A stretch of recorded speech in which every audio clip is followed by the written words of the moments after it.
அனைவருக்கும் வணக்கம். இந்த வீடியோ நம்ம என்ன பார்க்கணும்னா மெட்ராஸ் ஹைகோர்ட் எக்ஸாம் வந்து பார்த்தீங்கன்னா office assistant, copy assistant, watchman, night watchman, மசால் சிஸ்டர் எல்லாத்துக்கும் பார்த்தீங்கன்னா அஃபிஷியல் டென்டேட்டிவ்க்கு ஆன்சர் கொடுத்துருக்காங்க.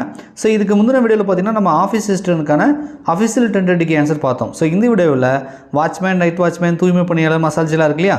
ஸோ இதில் என்ன சொல்லியிருக்காங்க அப்படின்றத நம்ம பார்க்கலாம். ஓகேங்களா?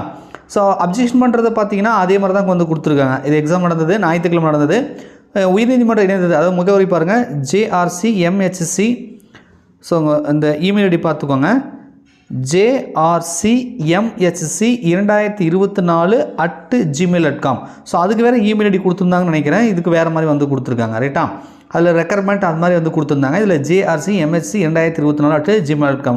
ஸோ 2 எக்ஸாம் நடந்தது, 2த்துக்கும் தனித்தனியான மெயில் ஐடி கொடுத்துருக்காங்க. எதுக்குன்னா எந்த மாதிரி அப்ஜெக்ஷன் பண்ணுறீங்கன்றது செக் பண்ணுறதுக்கு அவங்க கொஞ்சம் ஈஸியாக இருக்கும் இல்லையா? ஸோ அதனால் வந்து கொடுத்துருக்காங்கன்னு நினைக்கிறேன். இந்த போஸ்ட்டுக்கு நீங்கள் அப்ளை பண்ணி எக்ஸாம் எழுதிங்க, இந்த போஸ்ட்டுக்கு அப்ஜெக்ஷன் பண்ணுறீங்கன்னா இந்த இமெயில் ஐடியில் தான் நீங்கள் வந்து அப்ஜெக்ஷன் பண்ணணும். வித்தின் 2 டேஸ்ன்றாங்க. ஸோ நாளைக்குள்ளே இன்றைக்கி இன்றிலிருந்துன்னு சொல்லிட்டாங்க. அப்போ இன்றைக்கி நாளைக்கு, ரைட்டா? ஸோ நாளைக்கு நைட்டுக்குள்ளே நீங்கள் வந்து அப்ஜெக்ஷன் பண்ணிக்கோங்க. எப்படி சார் அப்ஜெக்ஷன் பண்ணணும் அப்படின்னா, ஸோ என்ன நோட்டிஃபிகேஷன் நம்பர், என்ன போஸ்ட்டுக்கு வந்து நீங்கள் அப்ளை பண்ணீங்க, உங்கள் பேர் என்ன, முகவரி என்ன, கொஷின் நம்பரோட அந்த வினா தொகுப்பின் வரிசை என்ன, கொஷின் நம்பர் என்னன்னு போட்டுட்டு அதுக்கான ஆன்சர் என்ன, அதுக்கான ப்ரூஃப், ரைட்டா? அதுக்கான ப்ரூஃப் வந்து நீங்கள் ஃபோட்டோ, ஸ்க்ரீன்ஷாட் எடுத்து ஃபோட்டோவோ அல்லது பிடிஎஃபாக கூட நீங்கள் அட்டாச் பண்ணி மெயில் பண்ணலாம் அப்படின்னு சொல்கிறாங்க. வித்தின் 2 டேஸ், நாளைக்குள்ளே நீங்கள் அப்ஜெக்ஷன் பண்ணிக்கோங்க. ஓகேங்களா?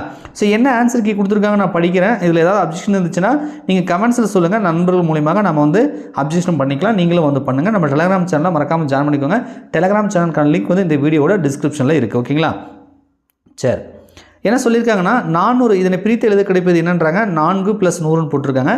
மணமக்களை டேஸ் என வாழ்த்தினர். மணமக்களை வந்து வாழ்க வாழ்க என வாழ்த்தினர். துன்பம் இச்சொல்லோட எதிர்ச்சொல் வந்து இன்பம். நினைத்தல் இச்சொல்லுக்கான எதிர்ச்சொல் வந்து மறத்தல். நம் முன்னோர்கள் ஒரு சொல்லிவாரி நாமும் சொல்கிறது என்னென்னா மரபு. குயில் பாட்டை எழுதியவர் வந்து பாரதியார். இன்சொல் இச்சொல்லை பிரித்தால் கிடைப்பது வந்து இனிமை + சொல்லு. கல்லார் இச்சொல்லின் எதிர்ச்சொல் வந்து கற்றார். கல்லார்னா படிக்காதவங்க, அது படித்தவர்கள், கற்றார். மஞ்சு விரட்டு என்பது ஏறு தழுவுதுன்னு போட்டிருக்காங்க. உரைத்தல் என்ற சொல்லுக்கு பொருள் வந்து சொல்லுதல். கண்ணகியின் சிலம்பில் இருந்தது வந்து மாணிக்கம். ஒலிம்பிக் போட்டியில் சேர்க்கப்பட்டுள்ள கலை வந்து வில்வித்தை. இது ஒரு புக் பை கொஷின் தான். சோழக்குல பொம்மை என்பது வந்து உயிரற்ற பொருள். செடியில் பூக்கள் பூத்திருந்தன, அவை அழகாக இருந்தன. அவை என்பது சரியாக இருக்கும். கதிரவன் என்றால் சூரியன். போற்றி ஒழுக்கப்படும் பண்பு என்பது பொறையுடைமை.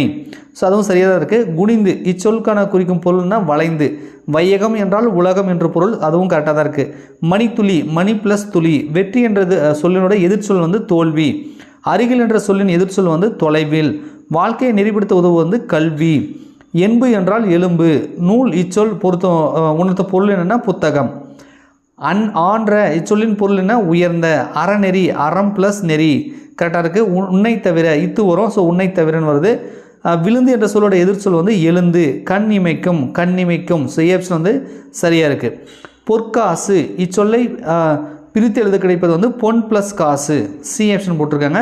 சுண்டி இழுக்கும், சுண்டி + இழுக்கும். D option. தண்டோரா என்றால் தண்டோராவுக்கு வந்து பொருள் தராத சொல் வந்து எழுதுதல். மீதி எல்லாமே வந்து அதுக்கு ரிலேட்டடான சொல்லாக இருக்குது. பல்லாண்டு பிரித்தால் பல + ஆண்டு. ஆன்றோர் இச்சொல்லுக்கான பொருள் என்ன பெரியோர். சூறைக்காற்று இக்கு வரும். ஸோ சூறைக்காற்று டி ஆப்ஷன் வருது. சுமந்து அப்படின்னா தாங்கி. கொடைத்திறம், கொடை + திறம் அப்படின்னு சொல்லி போட்டிருக்காங்க. ஆந்தை அலரும், இது வந்து ஒளிமரபுன்னு சொல்லுவோம். ஞாலம் வந்து இது பொருந்தாத சொல் கேட்குறாங்க. ஞாலம்னா உலகம். ஸோ உலகம், வையகம், புயலாம் ஒன்று தான். மலை என்பது பொருந்தாது. So D option. எழுவாய் எப்போதும் பெயர் சொல்லாகவே இருக்கும். ஸோ பெயர் சொல். ஏற்றம் என்ற சொல்லின் பொருள் வந்து உயர்வு. தமிழர் வீர விளையாட்டாக கருதப்படாததுன்றது மட்டைப்பந்து. கணினி டேஸ் வழியே அனைவரையும் இணைக்கிறது. இன்டர்நெட், இணையம். நீங்கள் எங்கு சென்றீர்கள். ஸோ நீங்கள் ஏ ஆப்ஷன் கரெக்டாக இருக்கும். இம்மை என்ற சொல் குறிக்கும் பொருள் வந்து இப்பிறப்பு. இம்மை மறுமைன்னு சொல்லுவோம் இல்லையா, அது. புறாவிற்காக தன் உடலை தந்த மன்னன் வந்து சிபி மன்னன். உண்மை என்ற சொல்லோட பொருள் வந்து மெய் அப்படின்னு நம்ம சொல்லலாம். யானை வந்து பிளிரும், ஒளிமரபு. வெகுளாமை இச்சொல்லின் பொருள் என்ன சினம் கொள்ளாமை. ஸோ அது கரெக்டாக இருக்குது. பழங்காலம் இச்சொல்லுக்குரிய பொருள் வந்து புதிய காலம், எதிர்ச்சொல், ஆப்போசிட். ஸோ புதிய காலம். 50 கொஷின் தமிழ் கொடுத்துருக்காங்க. இதில் ஏதாவது உங்களுக்கு அப்ஜெக்ஷன் இருந்துச்சுன்னா கமெண்ட்ஸை சொல்லுங்கள். ஸோ நாம் வந்து அப்ஜெக்ஷன் பண்ணிக்கலாம். கமெண்ட்ஸை சொல்லும்போது கொஷின் நம்பர் என்ன, அது ஏன் அப்ஜெக்ஷன் சொல்கிற தப்பு என்ன இருக்குது, எந்த கிளாஸில் இருக்குது அப்படின்றத கொஞ்சம் தெளிவாக சொல்லுங்கள். ரைட்டுங்களா? பார்ட் பி பார்க்கலாம். காலை உணவு திட்டம் கொண்டு வந்தவர் யார்? மு.க. ஸ்டாலின் அவர்கள். A option. சூரிய குடும்பத்தில் எத்தனை கிரகங்களுக்கு? 8 கிரகங்களுக்கு. ஆங்கில மொழியில் எத்தனை எழுத்து இருக்குது? 26 எழுத்து இருக்குது. எந்த மாதம் குறைந்த நாட்களை கொண்டுள்ளது? பிப்ரவரி. ஏன்னா 28 நாள் இருக்கும். எலுமிச்சையில் உள்ள அமிலத்தின் பேர் என்ன? சிட்ரிக் அமிலம். வறண்ட நிலத்தில் வளரும் செடியின் பேர் என்ன? கத்தாழை. பசுவின் குட்டி பேர் வந்து கன்றுக்குட்டி. புவியீர்ப்பு விசை கண்டறிந்தவர் வந்து Newton. So sir Isaac Newton. Gandhi Jayanti வந்து அக்டோபர் 2ஆம் நாள் வந்து கொண்டாடுறோம். ஆசிரியர் தினம் என்பது செப்டம்பர் 5 வந்து அனுசரிக்கிறோம். ஒரு எண்ணை இரண்டாக பகுக்க இயலும் எனில் அது டேஸ் இரட்டை எண், இரட்டப்படை எண். மிகச்சிறிய முழு எண் எது? 0 தான். பின்வரும் கோவில் எது பூஜ்ஜியம் அல்லன்றாங்க. 2 + 0னா அது 2 வரும். ஸோ பூஜ்ஜியம் அல்ல. இது வந்து சும்மா ஆல்டர்னேட்டிவாக மாற்றி போட்டால் போதும். ரைட்டா? 17 × 34 போட்டால் 34 × 17 பரிமாற்று விதி. ரைட்டா? ஸோ அது வந்துடுது பி ஆப்ஷன். 0 கூட எதை பெருக்கினாலும் அது 0 தான். So B option. 87 என்ற என்னது டேஸில் வகுப்படும். இது வந்து 3ஆல் வந்து வகுப்படும். 59/1னா 59 தான். ஏன்னா டினாமினேட்டரில் 1 இருந்தாலும் இல்லைனாலும் ஒரே மதிப்பு தான். ஒரு நாளைக்கு 150 லிட்டர்னா வாரத்துக்கு எத்தனை இது போடுவாங்க அப்படின்னு கேட்டிருக்காங்க. இது 7ஆல் பெருக்கினா வந்துடும். ஸோ 1050 லிட்டர்னு வரும். 1 மணி நேரம் என்பது 60 நிமிடங்கள். டி ஆப்ஷன் கரெக்டாக இருக்குது. 2 நாட்கள் என்பது 48 மணி நேரம். ஒரு நாளைக்கு 24, இன்னொரு நாளைக்கு 24, 48 மணி நேரம். சுவைகள் மொத்தம் எத்தனை? அறுசுவை உணவுன்னு சொல்லுவோம். C option. பொங்கல் பண்டிகை தொடர்புடைய தாவரம் எதுன்றாங்க. பொங்கலுக்கு வந்து கரும்பு வச்சு கொண்டாடுவோம். ஸோ கரும்பு. கீழ்கண்டவற்றில் பசுந்தலை உரங்கள் இல்லாத ஒன்று எதுன்றாங்க. அது சவுக்கு. சவுக்கு மேக்ஸிமம் வந்து அழுகாது. ஸோ அதனால் கொடுத்துருக்காங்க.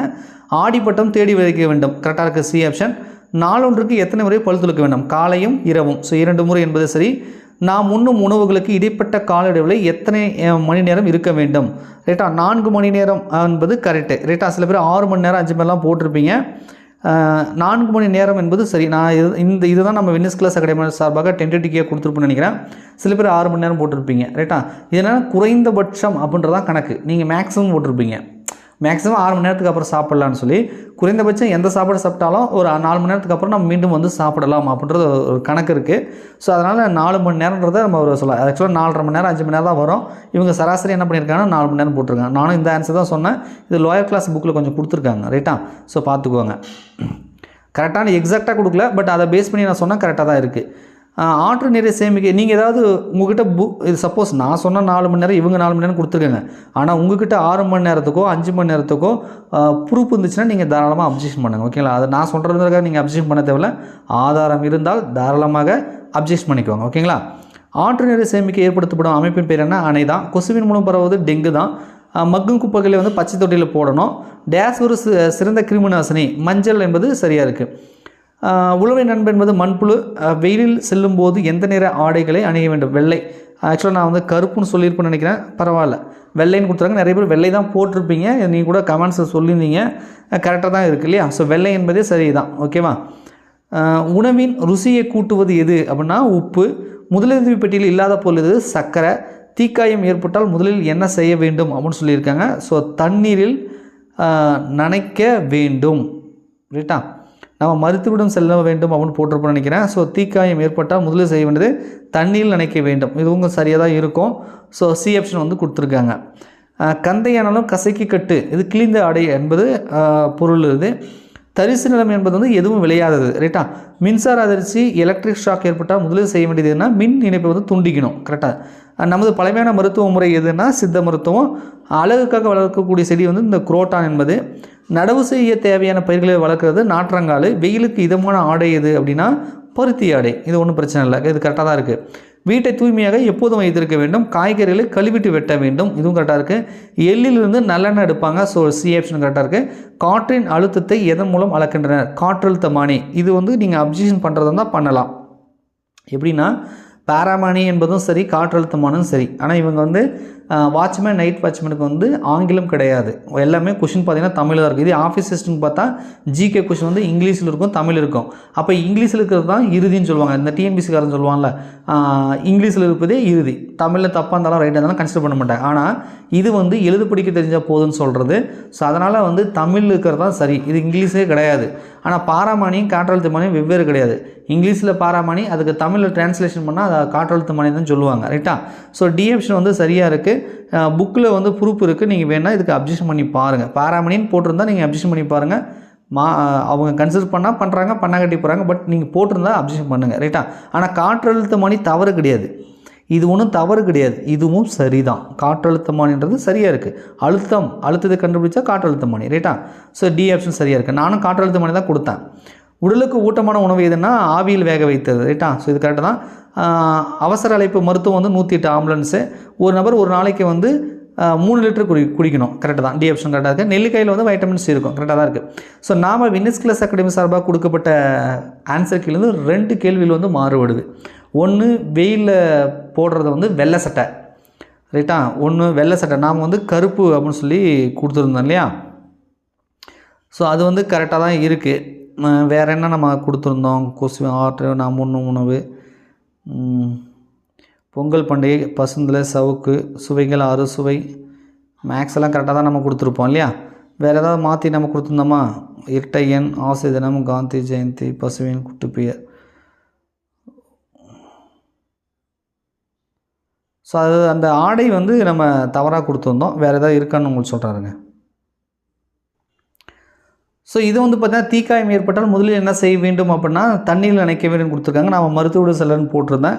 ஸோ 85வது கொஸ்டினும் வந்து இவங்க கரெக்டாக தான் கொடுத்துருக்குற மாதிரி தெரியுது, ரைட்டா? ஸோ வேறு எதாவது அப்ஜெக்ஷன் பண்ணுற மாதிரி நமக்கு தெரியல. உங்களுக்கு ஏதாவது அப்ஜெக்ஷன் பண்ணுற மாதிரி கொஸ்டின் தெரிஞ்சது அப்படின்னா கமெண்ட்ஸில் சொல்லுங்கள். அதுக்கான ஆதாரம் எந்த கிளாஸ் புக்கில் இருக்குது, அது என்ன ஆன்சர் வரும் அப்படின்றதும் டீட்டெயிலாக வந்து கமெண்ட் பண்ணுங்கள். ஸோ நாளைக்கு நம்ம அப்ஜெக்ஷன் பண்ணிக்கலாம். ஓகேங்களா? நன்றி, வணக்கம்.